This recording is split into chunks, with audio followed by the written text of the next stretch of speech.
This is the Neato D9. It sits between the D8 and the D10 in Neato's current range. It has a lot in common with the D10, except it has a 2-hour battery time instead of a 2.5-hour battery time, slightly reduced suction, and it has 99.5% filtration as opposed to the HEPA 99.97 on the D10. We'll go into the full details and comparisons in the review, which is following shortly. The box is identical to the D8 and D10, and again it feels very clean. Unusually, the robot and base isn't wrapped in plastic. We have the same small charger, and the D9 robot itself is black, and it's only available in this color. It looks very industrial, and it feels nice and solid.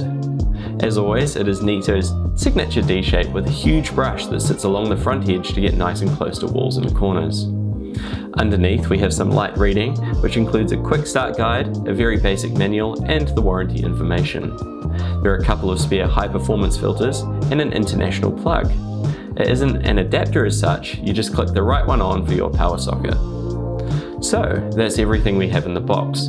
The packaging is pretty beautiful actually, without much waste at all, and the robot itself looks cool. We're putting it through its paces right now, so subscribe to see how it performs.